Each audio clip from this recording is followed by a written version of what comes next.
Welcome to a new season of the Strive 365 podcast, where I, Gareth Turnbull, speak each week with experienced former or current athletes, coaches and parents that have strived their own path from the transition of youth to professional levels in their chosen sport.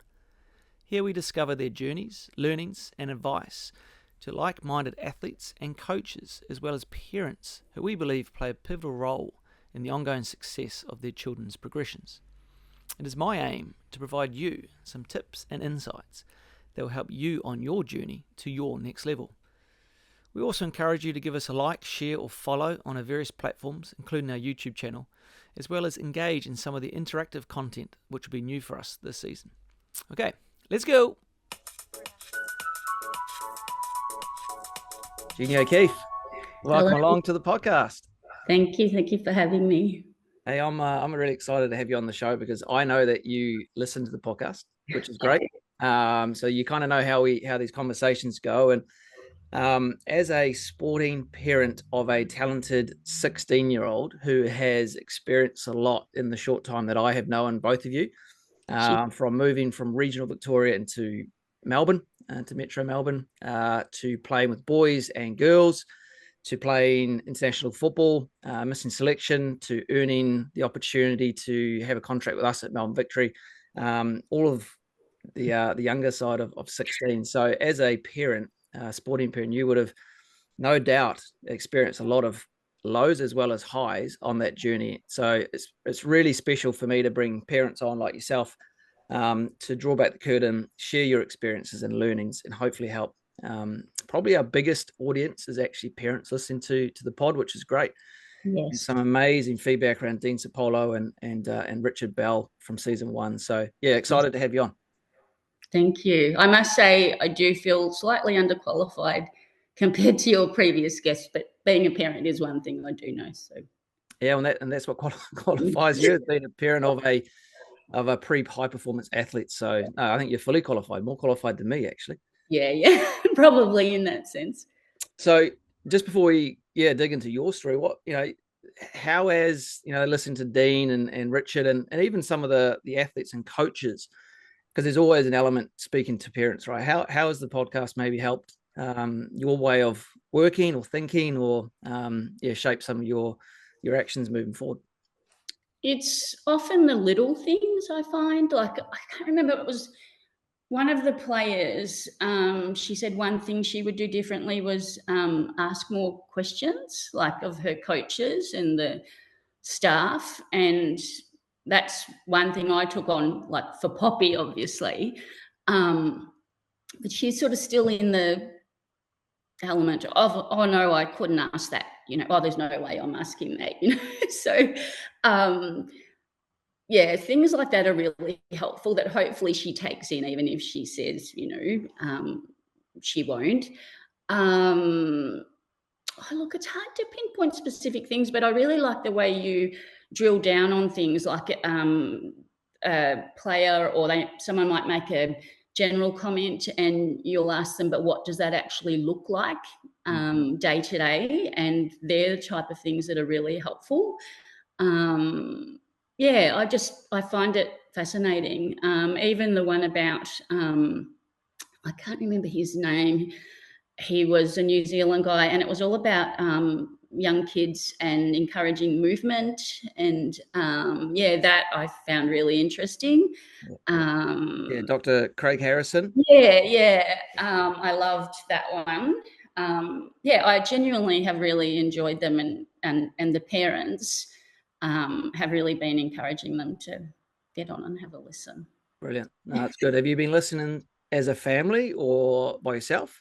Mostly in the car. So Poppy is there. And she listens to some. Then she sometimes puts her headphones on, and there is definitely things she gets out of it too. But I agree with you that particularly helpful for parents. Yeah, nice. Yeah, well, she listens to my voice most days at training. Yeah. She probably doesn't want to hear me again in the car ride home. Yeah, she's a good athlete, Gareth, but she's also a very typical teenager. For So. sure. For sure. Well, she's atypical in terms of her talent. So we're gonna talk about her a little bit, but the conversations around you and the parental side of it for today. So Yeah. we spoke about Poppy a little bit in the bio. I just want to start, rewind a few years. So growing up in regional Victoria, Yes. so the commute from where you guys are to Melbourne is close to 3 hours, right? So it's doable, but it's a trick, and that's something I experienced or was surprised to discover when we moved here was the lengths that Victorians drive. They'll drive to unlock potential. We're in, say, New Zealand. 3 hours is, people wouldn't drive 3 hours. 2 hours is probably more the sort of ceiling, but maybe that's just the spread that is Australia. So growing up in regional Victoria, obviously schooling, friends, and local football was all there. How just spend some time on staying in regional Victoria firstly. So playing sport in an all girls team or in a boys team. How did that look for her in her developmental years? So she started in Mini Roos at Wang City, had a couple of years there, which was mixed. She then had a year of, I think it was under 12s with the girls, and she also played rep in the Orpha local competition. I think she was 8 or something doing that. So even that involved travel. I think from Wang we drove to Griffith for tournaments. I mean, I think that might have even been closer to 4 hours. But then her brother went to play up at Murray United in Wodonga. So given that we were going to be up there anyway, we asked if she could do SAP up there, which was pretty much, apart from 1 or 2, all boys at that stage. But fortunately, she got in and she loved that. And from there, and look, it's a combination of her being talented, but also being country. They were always short of numbers. So she ended up playing for the under 12s in the NPL quite early, like as a 9-year-old or something. And I mean, she was definitely good enough, but if we had been in Melbourne at that point of time, I don't know that she would have got a place. I mean, it's hard to compare, but the sort of shortage of players definitely helped. I mean, obviously she went on to prove that she was capable of being there. But that was, look, eventually it was 3 times a week up to Wodonga, which is, probably it's about 70 Ks each way, but compared to Melbourne driving, it's an easy trip. It's all highway. And but so she was in with the boys very early, apart from that 1 year she did of under 12s. For the next few years it was all in with the boys. So what's your feeling observing from the sidelines and having the daily conversations with her around how things are going, like being exposed to a boys environment? And if you're a parent of a boy, maybe you can think about playing in an environment that's older, for example. Yes. So the basically it's an extended environment more so than what you could just settle for. How valuable was that? How challenging was that? What are the pros and cons, in your opinion, of finding out or seeking out or staying in? Because you could have easily tapped out, right? But staying in this extended environment at such a formative year. Yeah. I think Poppy's experience had a massive part in forming the player she is today, because she was small, she was a girl playing against older, bigger boys. She had to develop skill quicker, I think, because she's not going to be able to push them off the ball or run faster than them, or so that was a big benefit. It also taught her to be tough. She's still quite small, really, compared to other women, but I think anyway, she holds her own quite well and uses her body quite well. and I almost feel guilty saying it, but like Murray United has a girls program going now, which is great, and they're having teams in a community competition this year. But I'm glad that that's not the way Poppy went, because I don't think she would have developed as quickly or, have the skills she does today if not for that. You spoke about experience, right? That was one of the earlier words you used to describe it. So I'm therefore drawing some parallels. I'm assuming that was a positive experience, or else you would have found something else. But what else about the experience made it as rewarding? Was it about the coach? Was it about the wider system that was supportive of this? Was it about the fellow boys that bought into this as well? Like, just talk about what else made it positive. Yeah. I think it was a great experience, and it was different because it was country. I don't necessarily think that a girl trying to come into a Melbourne club would have the same experience. Murray was very welcoming of girls. We had, I think, about 7 girls there at the time. And the TD, Adam Cardi, he was great. Everyone sort of used to love when the Melbourne teams would come up and you would almost see the moment where they saw all the girls on the pitch and thought, oh, this is going to be easy, and bit of a giggle when they realised that it wasn't, like that the girls could actually play. It was just a lovely environment. Murray was a club where there was fairly strict rules around parents, that no coaching, you can encourage, but certainly no, yelling out to press or, so it was a really lovely environment for the players and the parents, because parents are actually standing there just enjoying watching their kids play, without this, desire to be sort of enforcing yourself on the game. So, overall, it was a great environment to be in. So she enjoyed it. And look, I guess because they'd played together for a while, the boys knew she could play, and there was never any, they're not passing it to her or, it was a combination of factors. I think parents were all really nice. We'd have a great time. So, yeah, I'm not surprised, but it challenges me when you suggest that maybe this wouldn't have happened if it was in a Melbourne club. For me, it comes down to the ethos of the club. So nothing to stop insert a Melbourne club. I was going to say South Melbourne, but it could be any club, right? Having the idea of, okay, here's a talented youngster, male or female.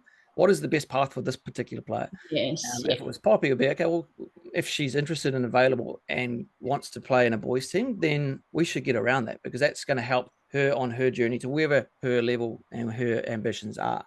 Yeah. I think there needs to be an element of guidance from above. So from our perspective, it's the state federation, and above them would be Football Australia, right? So some of those regulations might get drifted down, but again, having a unique approach or an individualized approach as opposed to one size fits all, that's a choice that people can make, right? Yes, I think what's probably in the back of my mind too, though, and again more so with Melbourne clubs, is the feedback they might get from some of the parents if it were to happen, the boys' parents in particularly. I just found, it was a big culture shock when she started coming down here to play. And, obviously I was with her. Just the environment, even in under 12s, some of the behaviour, the aggression, it was a different world. I think the key would be to find the appropriate level environment, right? Yes, so to go, if Poppy was not able to compete, therefore, I'm not saying that under 12s is about winning trophies, but you kind of understand where parents go, oh, hang on, this player is not up to our standards, so therefore it diminishes the the developmental environment for everybody else in that Yes. team. So it's finding the appropriate stage and level for that. And that's things that we would try and do in the pre-academy. We have Yes. girls who would prefer to train with boys, so they might train 1 year down. Where some might, be able to compete with that group, and they play their own age group. Same Yes. with us moving boys around. We happily move players into an older age group, as long as it works for the entire group, not just that one player. So Yes. Yeah. yeah, some things to think about there for sure. And if without trying to cast everybody into the same net, parents who are over the top, generally Yes. their son or daughter doesn't make it to the No, top, no. for a variety of different reasons. Yeah. What about then the travel considerations, the challenges there? So again, you would probably be at the more extreme level of the level of commute, Yeah. but it happens for everybody. Everybody's, mum and dad are a taxi driver to get from Yeah. basketball to tennis training to back to school and all that sort of stuff. Yeah. What are some of the things that you've discovered and learnt to maybe maximize that time? Some things that you might be able to piece together as works together for you that maybe Yes. parents listening can consider and go, okay, maybe here's a way to save time or help develop in certain areas our children who might be with us as well. Yeah. I think it changes to as the child gets older. As Poppy was, when she was younger, um, we'd have a great time in the car. We would talk about what was coming up with the game, and we'd have a talk about it afterwards. But we'd have the music going. We'd be, like it never seemed that much of a chore. Now I guess it's different because she's a typical teenager and she's often not talking. But as they get older, she used to do her homework in the car, because the travel did take up such a huge chunk of her day. That was actually really helpful because then she wouldn't be getting home late at night trying to do that. You can make the most of it, but at the end of the day, I think you just have to accept it, because continually grumbling about it, I mean, it's a choice you've made, and complaining about it's not going to help it, Sure. There's been some studies done that the car ride, and I'm only using this because you spent so much time in the car, but the Yeah. car ride home after a game or an event has been identified as the most stressful or least enjoyable period of time for young athletes Okay. for a variety of reasons. Mainly, mum and dad are wanting to talk about performance and maybe offering their opinion and advice, and Yes. quite often it's viewed as it's just too early to have those sort of more in-depth debriefs. Yes. Yeah. What's your experiences tell you around that? Let's say 30 minutes post jumping in Yes. the car, driving home up post a match. Yes. I think Poppy was, I guess we were often in the car for 3 hours. So she could just jump in the car and have something to eat and do all that first. She was always happy to discuss her game, but a lot of that's from the parents' approach. I mean, I can't even remember a lot from the very early days, but I would never have her get in the car and me say, oh, that was terrible today. Or, I learnt very early on and from listening to podcasts and things, to say, how did you think you went? What did you think you did well? And strangely, and look, I don't, I've watched a lot of the game in the last 10 years. I've never played it, and I can see when things aren't going right, but I don't know the specifics of the game. I can't see something going wrong and saying, oh yeah, that's because they're not wide enough, but often a game where I thought Poppy did well, she didn't think she did overly well, and the other way around. But I learnt to trust what she thought, because she's the one that knows the game. She's the one that gets a feel for it. So, yeah, I think a big part of that is the parents' approach. And I have seen lots and lots of parents interacted with over this time. So I have a pretty good experience of what they can be like. Absolutely. There's a few things there which you probably don't realize that you mentioned. So that should jump in the car and have something to eat. So that's what, for me, what that's saying is that's buying a bit of time for the emotions to deregulate for both mum and Poppy in this situation, right? Yeah. So that's a really important space to create some.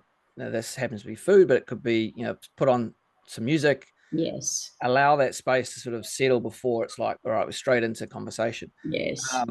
You spoke about speaking a lot of asking questions. So I would almost encourage parents to allow the athlete to come to them first, but maybe if that's not going to happen, again, there's no need to have a debrief in the car. Like the car could be a safe space or a space where we're not talking shop at all, right? However you want to set your parameters.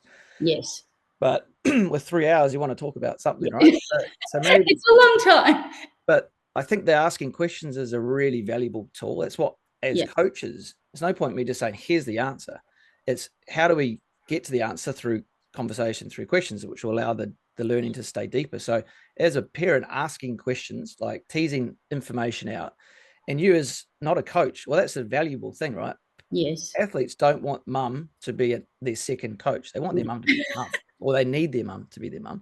But you can act like the coach in some respects in terms of teasing out questions, which allows the athlete to now self-reflect, which is a valuable tool. Super important the higher up they go, to be able to think critically about performance. And quite often quite often the initial response will be short-ended. It'll be probably negative more than anything else, but you can then skillfully tease out further information through skillful questioning. Yes. And again, we would chat a lot more about the game and things surrounding it when she was younger. Now she'll sort of speak when she wants to speak about it. Like, I'm much more mindful that she doesn't have that sort of 10, 12-year-old eagerness, to chat as much. So it's very different now too. So if I'm suggesting to you maybe that those conversations are important, are valuable, do help develop the athlete on the journey, and you're suggesting that doesn't happen as often, what are some things that you can now think of maybe that you can put in place that does allow those things to reoccur?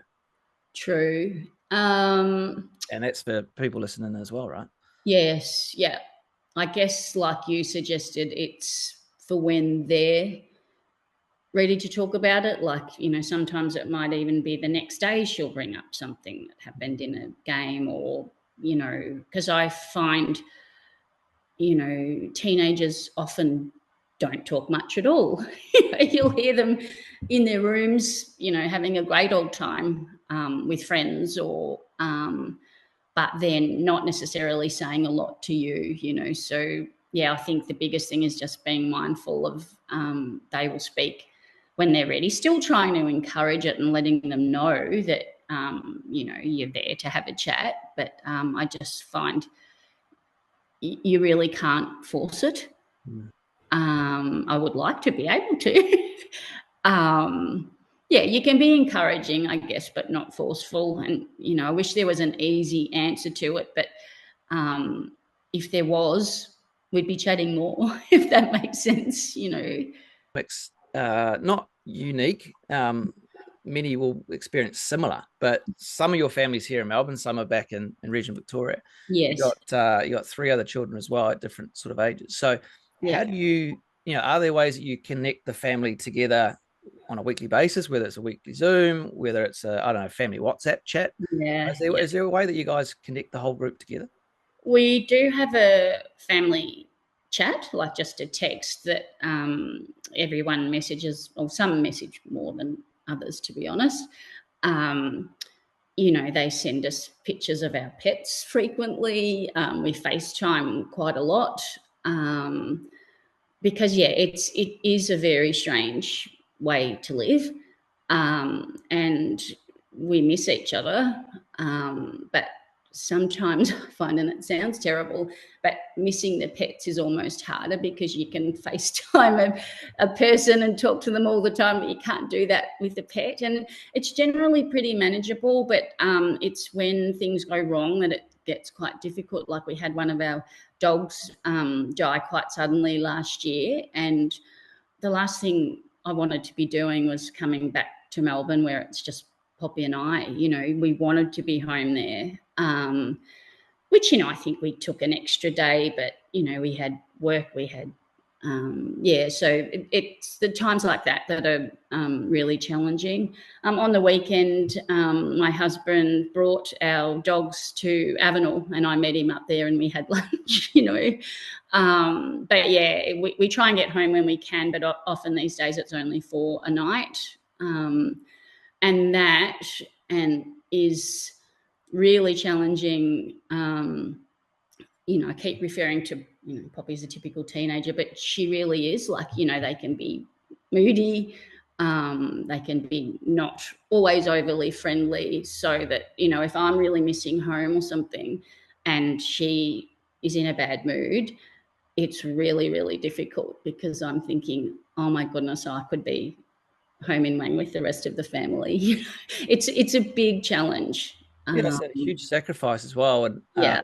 We'll maybe dig into this a little bit further now, but just circling back to the group chat, Yes. right, the family chat. Again, that could be something that, Poppy's dad can maybe help facilitate the questions in Yes. the group chat because he's not getting to see her day to day and seeing how that is. But I guess the point I was trying to tease out is the more conversations I think are actually better. It's just about the appropriate timings, and sometimes Yes.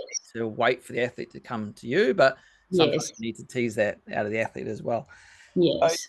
let's just go back to the family dynamic. So we're jumping forward in time a few years here, but Poppy's doing well. She's involved in the state football program. She's attending one night per week with us at Melbourne Victory to help hopefully extend some of that development.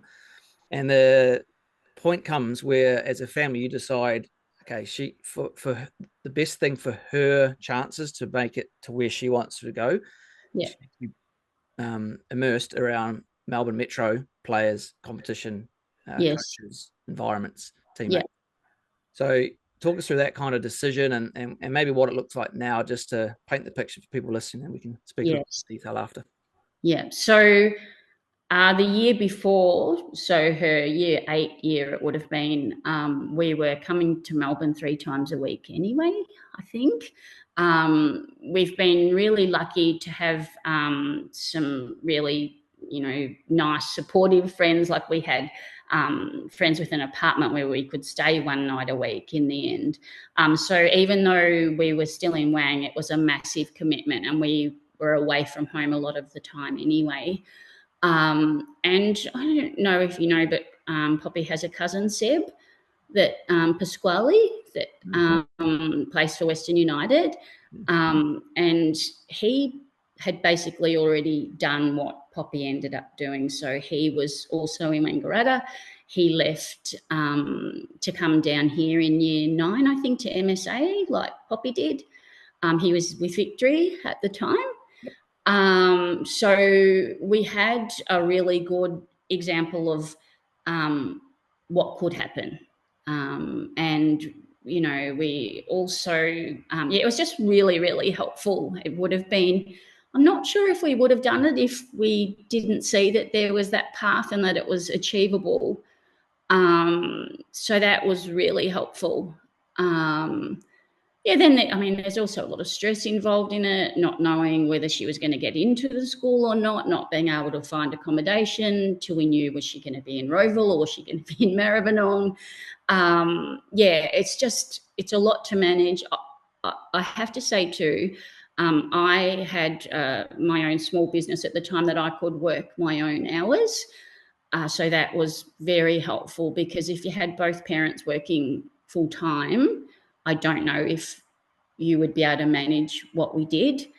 And I guess financially, I don't know if now's the right time to talk about it or not, but it was a huge commitment and still is. Like we've basically just decided that for the time that we're doing this, we will go backwards. And that's just the way it is. And some people may not be able to do that or may not want to do that. So it's a huge sacrifice from the family, and not that I have thought too deeply about this, but I can only imagine, and maybe it's not for Poppy to think of right now, but potentially when she's a little bit older and has good hindsight, she might go, there's a lot of pressure on me to do this, make it work. Yes. Is that a reality? Like, does she feel that? Is it something that the family's put it on her? I know that. Yeah. I'm assuming that probably not, but some parents probably would. How is that whole, the emotional stress of it? How's that playing its part?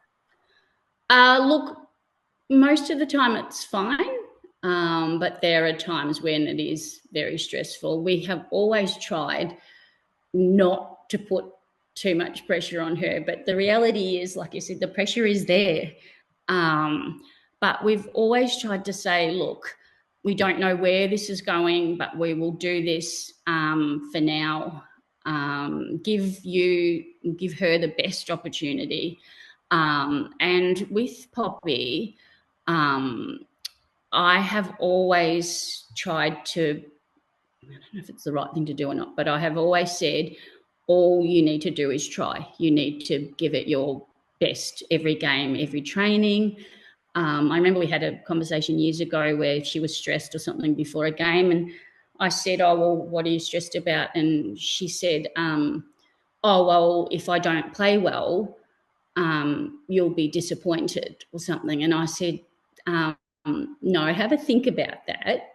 Like, what have we always talked about? And she said something like, you'll only be disappointed if I don't try, or something like that.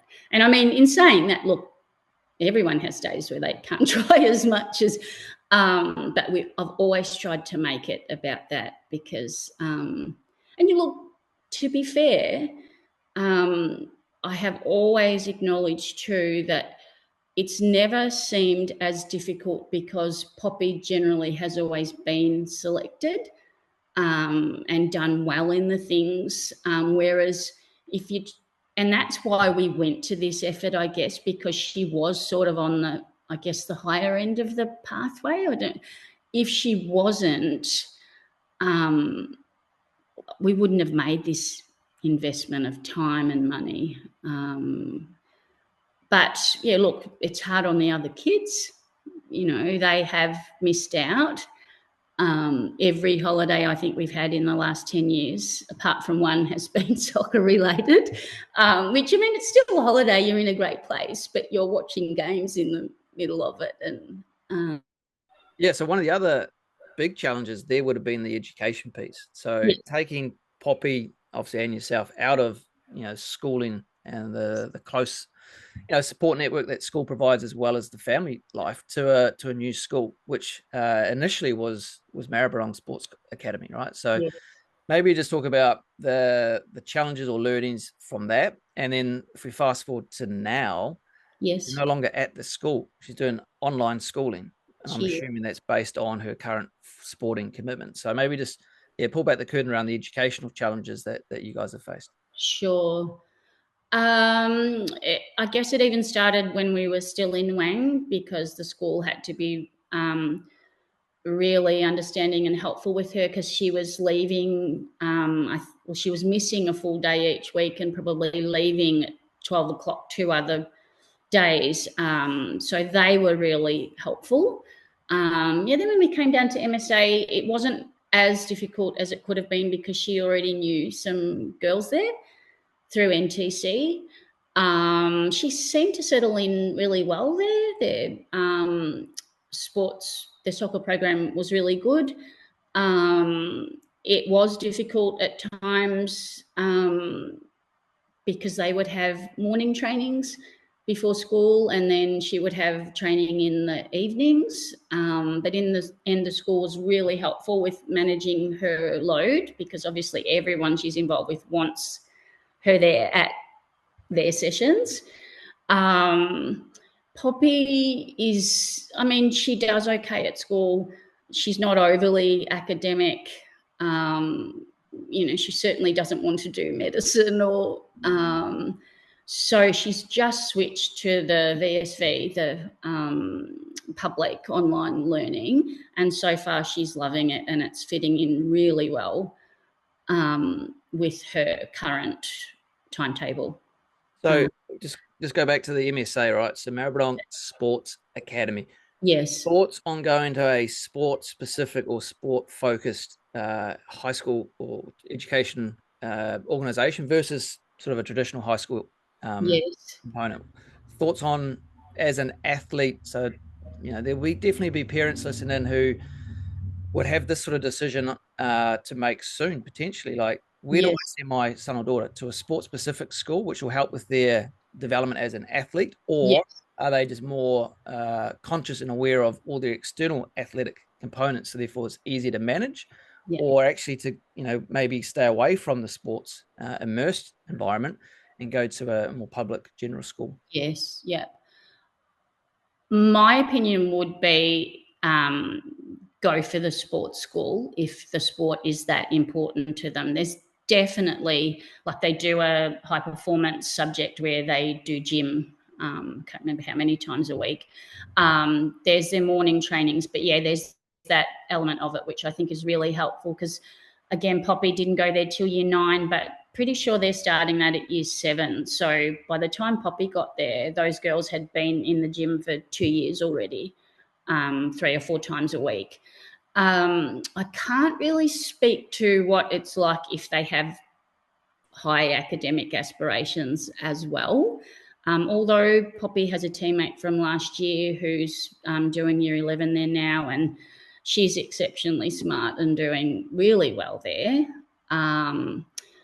But sometimes I think too, those kids are so driven, they do well wherever they went. But I definitely think it's a good environment for them to go to. I think if a high academic result was your overall goal, I probably wouldn't choose it. I wouldn't think. What about the decision to move to the online schooling? Was that purely based on you felt was a better educational system? Was it maybe the school saying, hey, we need to see you in class more often? Like, let's talk through that kind of outcome. Yes. It was practical in a lot of ways, because we were living in Maribyrnong to be near the school, but then when Poppy came to Victory, her training was in Bundoora. So the days that I worked, it would take her 90 minutes to get home. So she would have struggled to be at school by 2 o'clock some days. The school were helpful, but it was just for us too hard to manage. So it wasn't that the school wasn't being helpful with it. It's just so much easier for Poppy to be able to do her work when she has time to do it. For us, it wouldn't have been manageable. But in saying that, I know plenty of families who do manage it, and they manage it really well. So I think there's an element of what works for you, and also how driven your child is academically, probably. Sure. So VSV online school, just explain what that is for, maybe parents go, oh, I've never heard of this. I'd never heard of it. But no, I hadn't either. One thing that surprised me was that no one had ever mentioned that we may have difficulty getting a place, but we did, because we thought, well, they have different areas of enrolment, but one of them is sport, so that if your sporting commitments are such that it's going to affect your ability to attend normal school, you can get a place. So it's public, so it's free. I've been told they have 7,000 students enrolled, but I think that's from primary. And some kids at a regular school might only do one subject through VSV. So it was really quite stressful when she got declined initially, because we had just signed a lease on a new apartment in Bundoora to be closer to training. We told school we were leaving. I was very surprised that someone with her commitments, because you would think that's what it's designed for. So they do have online classes each subject, but they don't have to attend them. I think it's only one for each subject a week. They're all recorded. And from what Poppy tells me, well, they do encourage them to try and stick to a regular timetable, but Poppy sort of said she can do the work when she wants to do it. Like she could do her week's worth of work in 2 days if she wanted to. Yeah. But it's, yeah, she's loving it so far. And I know there is there's a private version at Hailbury that a lot of the girls are doing, which I know people have gotten really, really good results there. But so if you can afford it, that's also a great option. But that wasn't for us. So coming out of the end of it, it's the same qualification as graduating any high school, same eligibility. Yeah. Yes. Yep. You mentioned earlier around she was always selected, right? So I guess this ties in with the schooling pieces. Okay, you're now at a professional football club, and she's not selected to play because that's not necessarily the stage that she's at. She's on a youth development contract. She's been with us now. She's full-time with us every day. There's an element of segregation between some of the aspects that we do, like the younger ones have a different gym time slot than the fully contracted players. But for the most part, she's a full-time professional, just not getting paid like a full-time professional. We won't talk about that. And the challenges with, I guess, our A-League environment is there's no reserve league. So we've worked really hard in the last 2 years, at least, to find or create fixtures where players can dip down and play, but also the most promising youngsters have that opportunity to play as well. So if we bring in now the professional space, so as a 16-year-old, and she would have been 15 when she first came in. Now that's a huge jump, right? That's now training every day with Matildas. Players have been in the league for a long time. Girls a lot older than her. There's a few of her peers in there as well, which no doubt is helpful. But yeah, maybe just don't try and speak for Poppy, but I want to hear from you in terms of what you see and how you're navigating the challenges of this environment for having your daughter in there. Like, I'm assuming it's not all easy. It's not all perfect. It's not all the dream. There's going to be days where life's hard, right? Because of those non-selection, those I'm on the side of training because I'm player number 24 and it's 11v11. Yes. How do you as a mum navigate the lows as much as the highs? Yes, it's really, really hard. And my personality, like I'm a bit of an overthinker, and I do overthink things. But I did learn a while back that Poppy doesn't. Poppy is much better at being annoyed or upset about something and moving on. So, I might pick her up from training one day and, it hasn't been great because she might have a little rant about it. And then she comes home and she's fine. We're trying to look long-term, I guess. And look, to be fair, she doesn't expect to be playing in the senior team now. It's not like she's grumbling that, oh my goodness. But yeah, there's no easy answer to that one. It's building lots of resilience. Yep. And that was something we haven't really spoken about. It's a bit off track, but being up at Murray and Poppy did heaps of different tournaments and they didn't often win. They, especially when we would come down to Melbourne and play, they were often hammered. But I just think there's something to be said for not always being in the best team or the biggest club, or because they might get flogged in a game, but the kids were having a great time. When they came off, they it just teaches them so many coping skills. And so that would be one of the big things I would say when people are looking for a place to play. Don't always go for the best team. You see it especially in the boys. A boy might be in virtually the same team for 6 years and they're winning all the time. They all know each other so well, but then there comes a time where they don't win and they fall apart, and the parents often can't cope either. Sorry, I know that wasn't with Victory. No, it's a great point, and I've just made a note here. You don't want to be the big fish in the small pond for too long. I actually wrote that on my things too. It's exactly the same. And look, you know what, I think, and I have difficulty talking about it because, like, it always feels like I'm bragging about Poppy, or, you know, and it's something we've never done.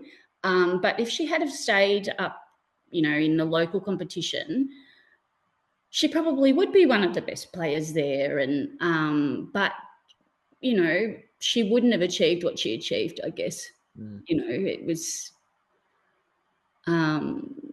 better for her to challenge herself, I guess. Yeah. So maybe if I might help by painting the picture. So she's in with us fully. They're in the youth development players. They're in a separate changing room. So we've got our fully contracted players in one change room. Our youth developments and our train-ons will use another changing room. They're in a different time slot for the gym. Yeah. You know, Poppy will sometimes not be involved in some of the training activities based on our numbers loading, because we've got to prioritize those who are playing. Sometimes she'll play completely out of position. She's played a lot at centre back. She's a good centre back now, she tells me.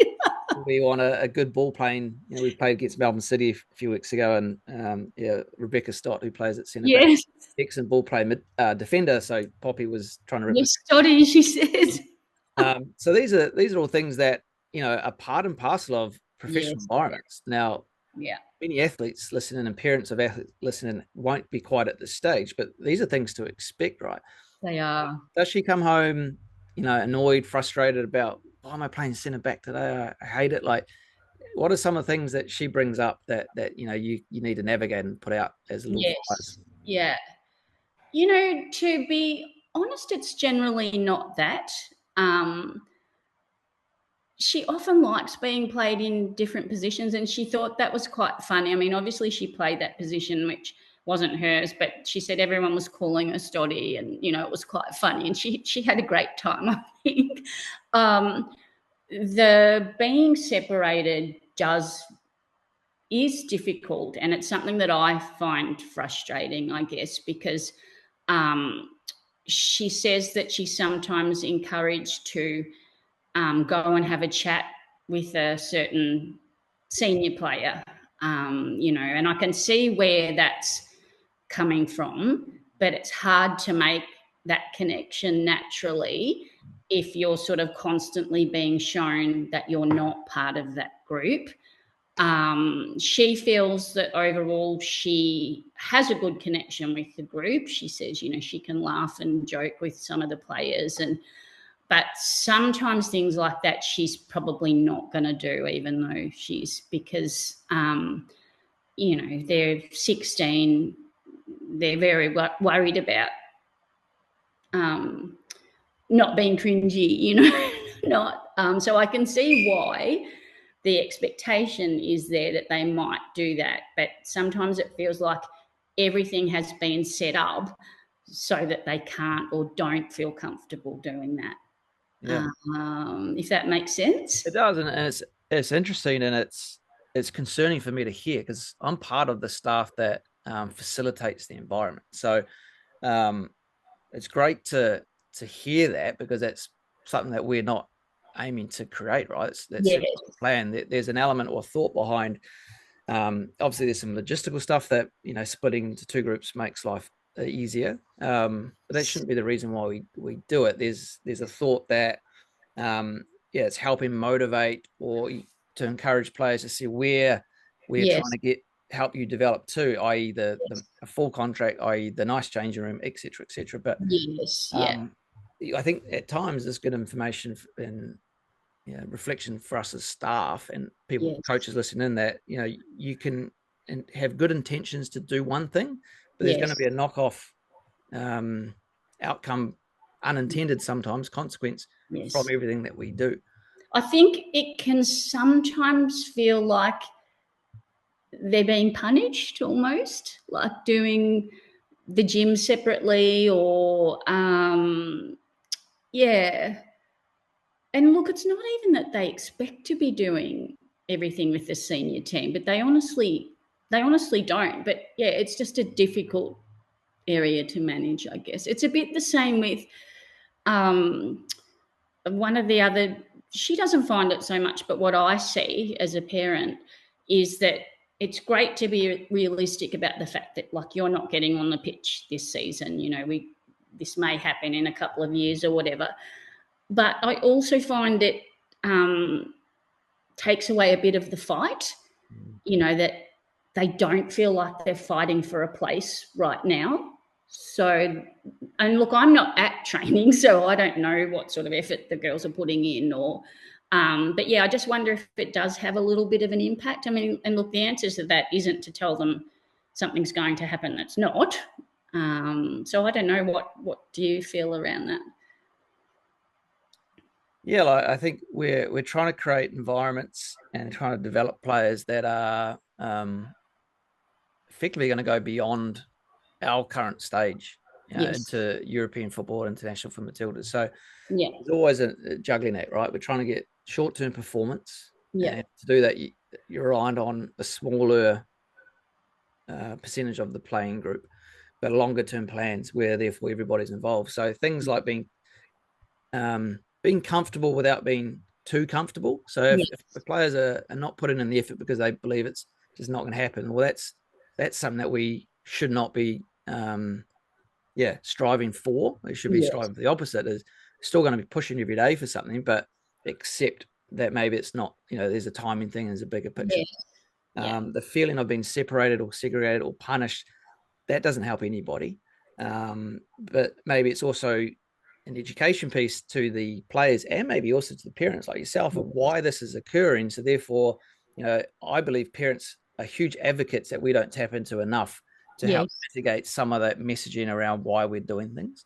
So maybe it's bringing people like yourself along that journey more than we do. And I kind of sense that once we get to professional level or senior level, there's kind of an expectation that, we don't need to worry about kind of engaging with the parents anymore because we're the seniors, we're the professional environment where it happens more often at junior and youth spaces. So yeah, it's certainly something that it's a good eye opener for me as well. What about just on that, the connection for you as a sporting parent to the coaching staff? Doesn't have to be necessarily the head coach. Yes.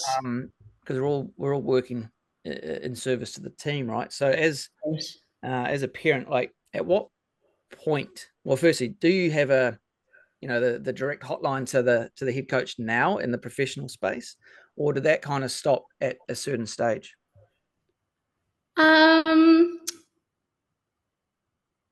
Look,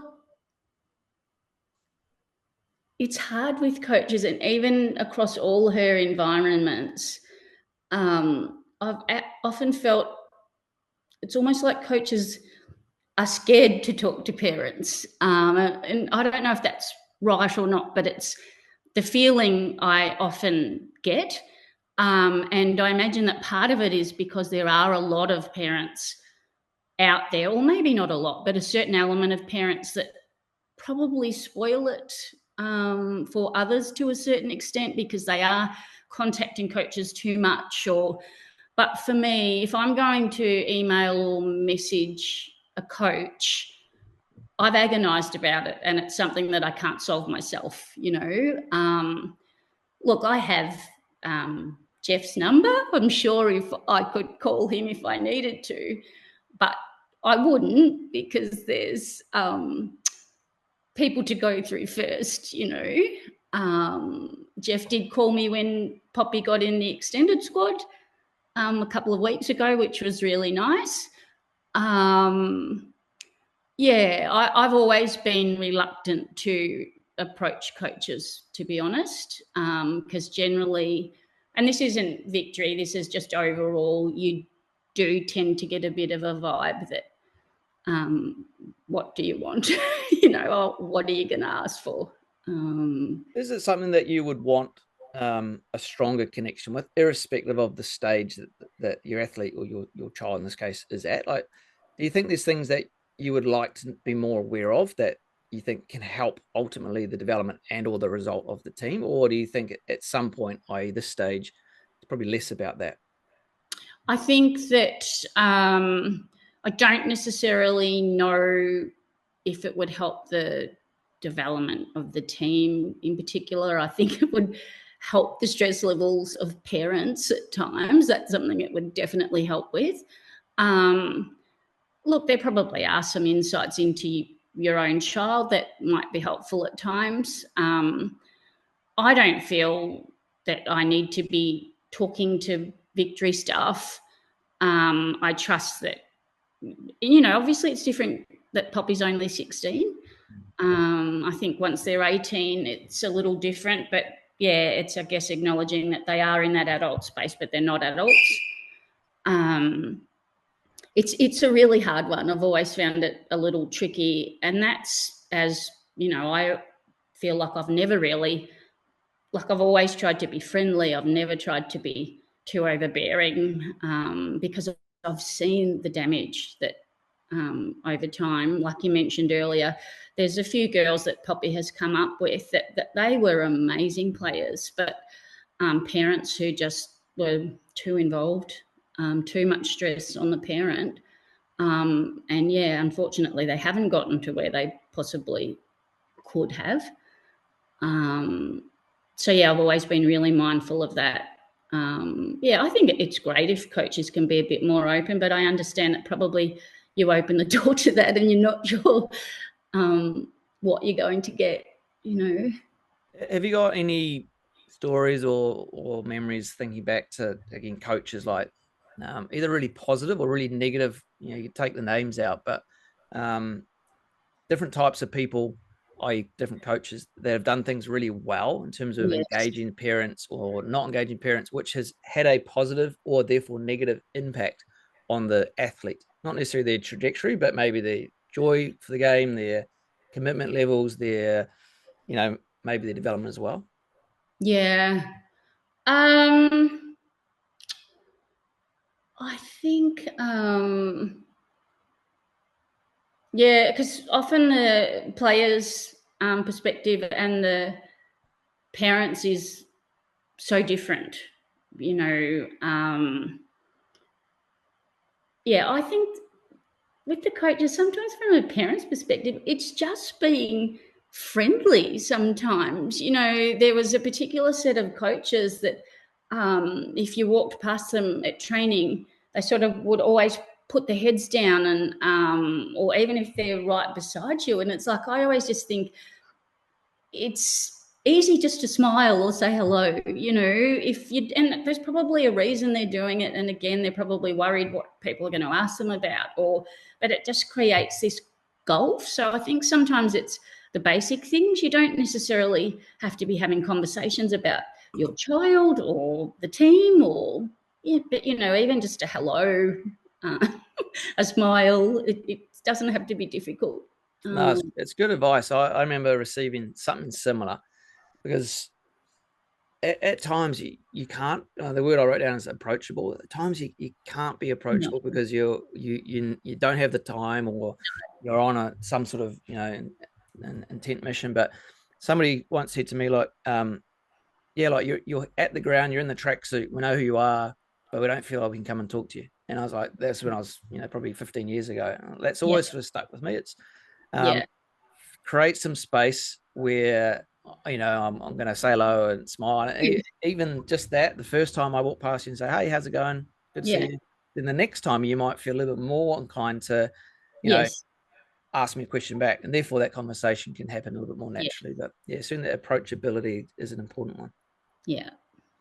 What about speaking to younger athletes now? So, if you had a blank slate with Poppy or, one of your other siblings, or I don't know, somebody that comes to you off the back of this and asks for more advice, or Poppy listening and going, and there's lots of things here she's probably aware of, but not to the detail that you've sort of spoken to. What sort of advice to aspiring athletes would you give from a parent's perspective that's also not their own mum or dad?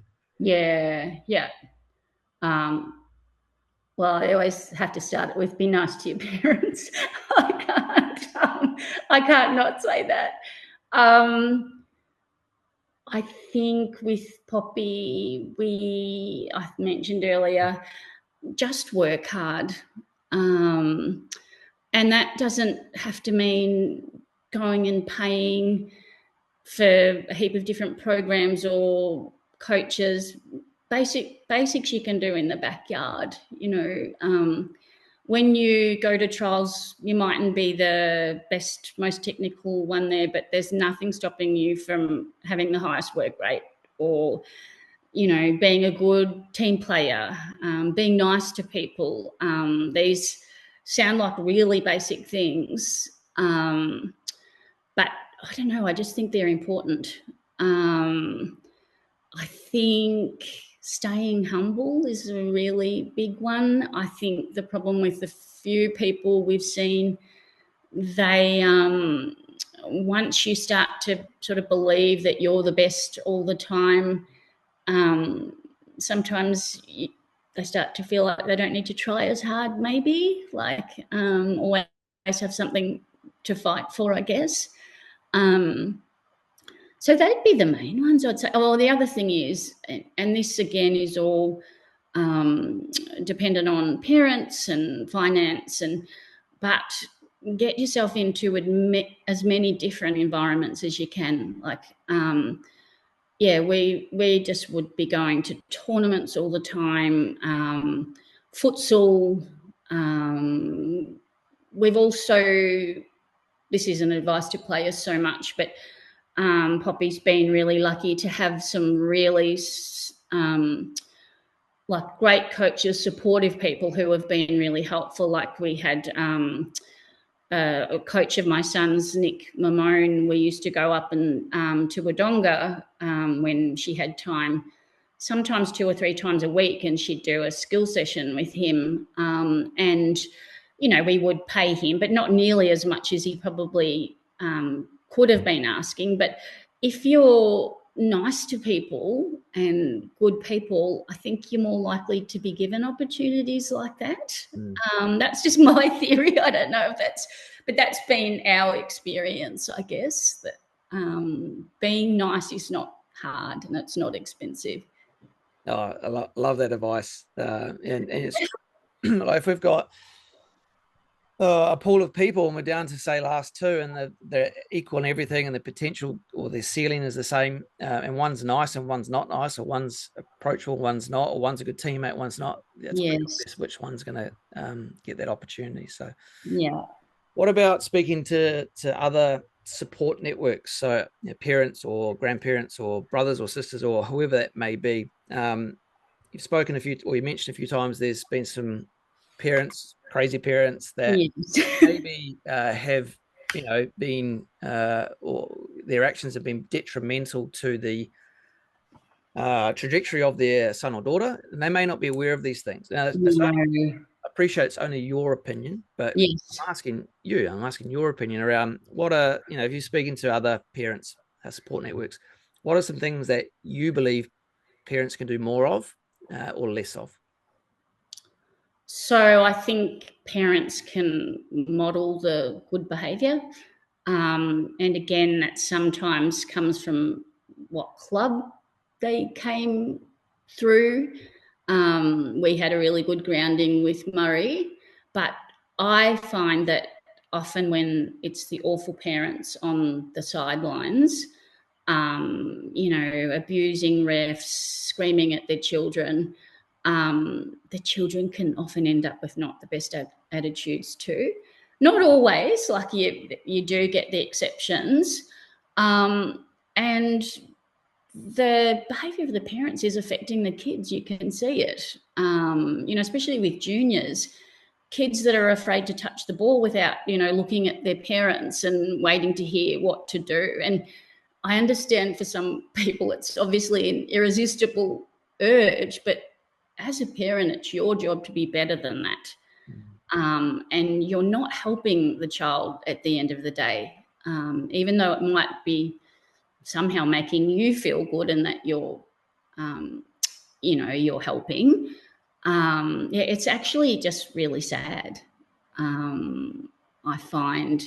And some people, I guess their personalities are just like that. And I don't know how they change that. I did actually have, it was a moment years ago at our club, and there was a really, really good player, and his mum was actually really, really lovely, but just she had played herself and just very full on, and she would yell at him constantly on the pitch. And when he came off, you would also see that, you know, they would be straight over to him.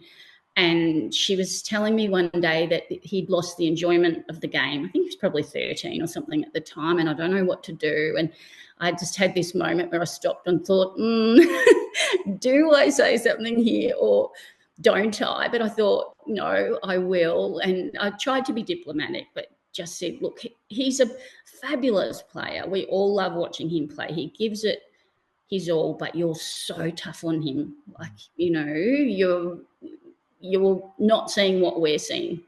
I said, you know, I'm not meaning to upset you by saying this, blah, blah, blah. And anyway, she came back the following week and said, we actually had a chat about it with her son. And she said, I asked him, you know, during this chat, are we putting too much pressure on you?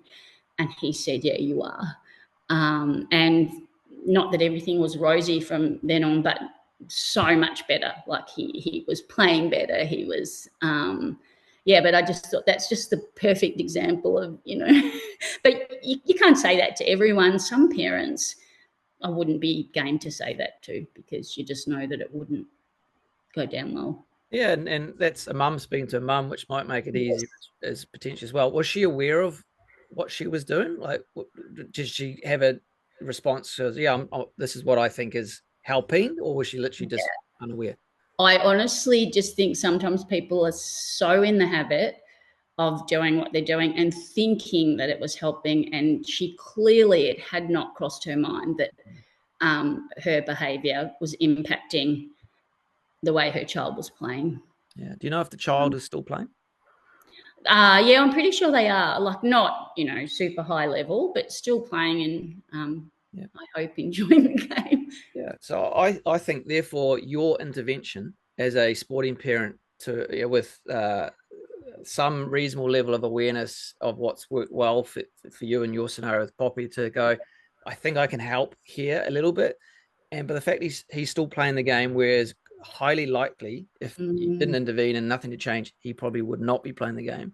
Yes. For the sport of soccer or football, we have retained a player, which is hopefully still a fan, which will therefore put back into the ecosystem of our game, as opposed to losing him to a different game. So I think that's firstly, well done for helping keep that child in the sport, but also hopefully helping that another sporting parent just become more aware of things. So, and she was happier too at the end of the day. Like, you could see she's almost let it go, and she actually just enjoyed watching him rather than feeling like she had to control it all. Brilliant work, Geni. Hey, I think that's a great place to park our conversation, and let's crack on with rapid fire questions. Sure. Firstly, ask me a question that I will answer, but I want other, coaches and parents and athletes to think how they might answer this as well. Yeah. Well, this one is more specifically for you, and you've sort of answered it anyway. But I've always wondered, are there times you haven't selected players, more talking about juniors, I guess, because of concerns over a parent? Unfortunately, yes. Yeah, I assumed so, but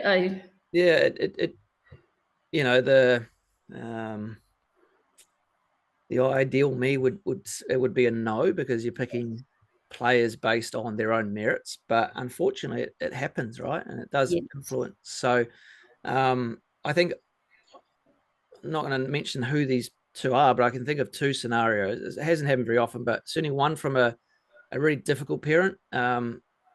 The child has missed selection, and a really positive, helpful, engaged parent has gained selection, where potentially there might have been a better candidate for that role. So, like it or not, and this is information to parents, you do have an outcome associated to your actions. from time to time, not always. And it's certainly at either end, it's an isolated event, but yeah, it certainly has happened. And yeah, whilst we don't aim to have those things impact our decisions, they ultimately do. Can you provide us with a concept or idea that people listening can think about trying in their worlds? Yeah. I've been listening to a few things at the moment about something called the Let Them theory. It's Mel Robbins, who is an author, and it's basically about letting go of trying to control what other people are doing or how they're reacting to things, and focusing on what we can control. So, if someone's doing something that's irritating you in some way, or let them, I'm not going to give any more time to that because I can't change them. What's the theory called?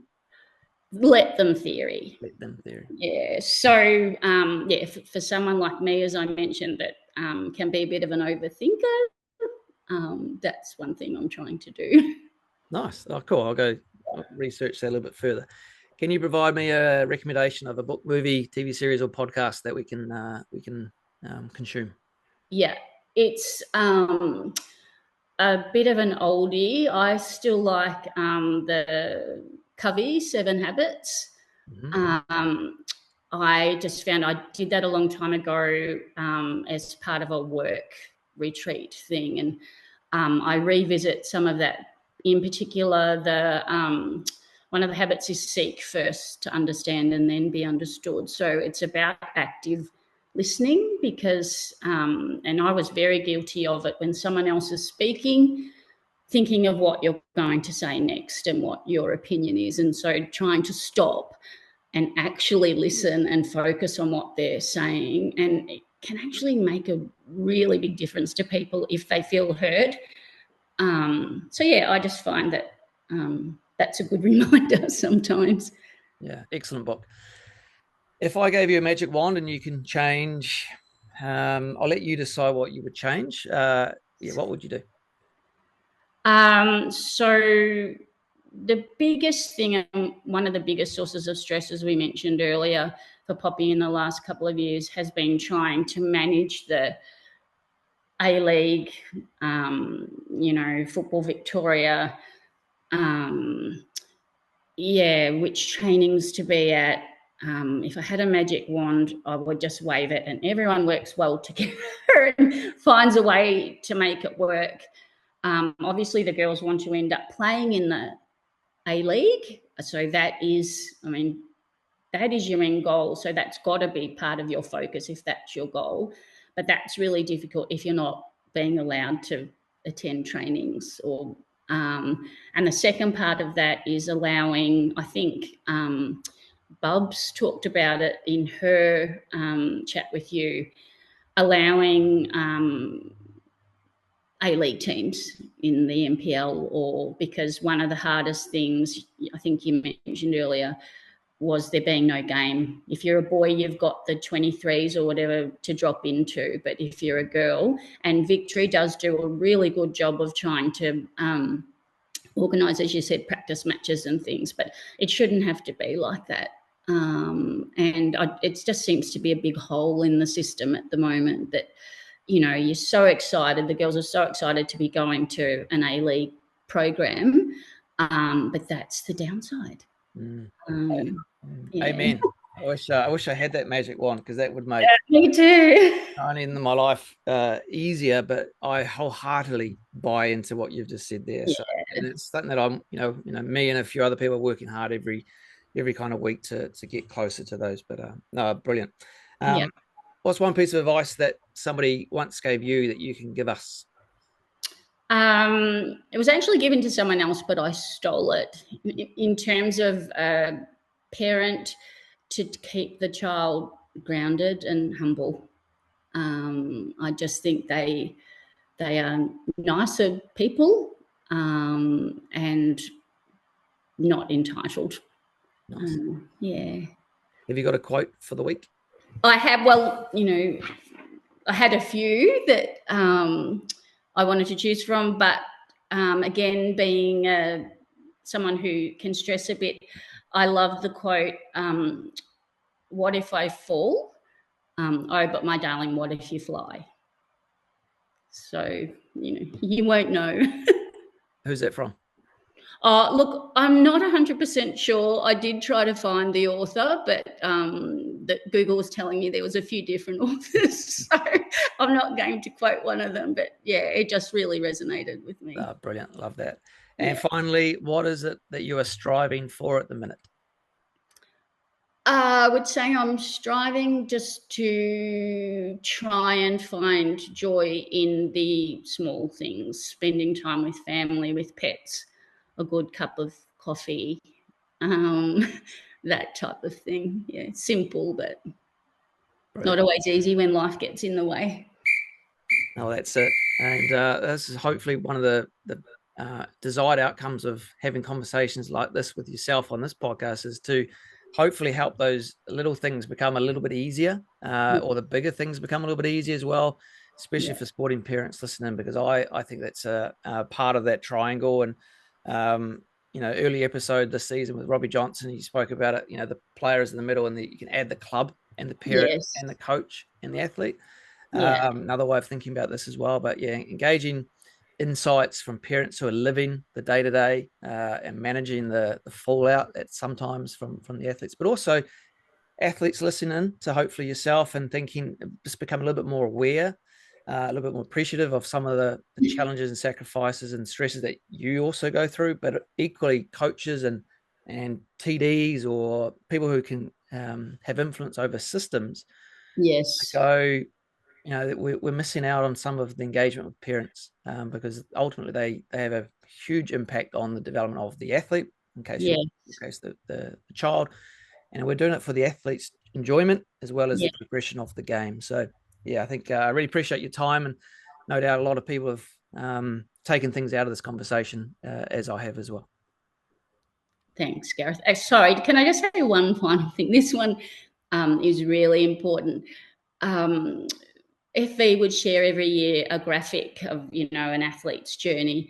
And they would always say, remember, it's the athlete's journey, it's not yours. And it always rankled a bit with me, because it is the athlete's journey, but often it's the whole family's journey, particularly with a family like us. That doesn't mean to say you should change things, but I think the recognition that often there has been a big family effort to get them to where they are is important to remember too. Great advice. Thanks so much for sticking through to the end of this episode. It would mean the world to us if you could hit the like or share button, so we can get these amazing insights out to other like-minded coaches, athletes, and parents. Cheers.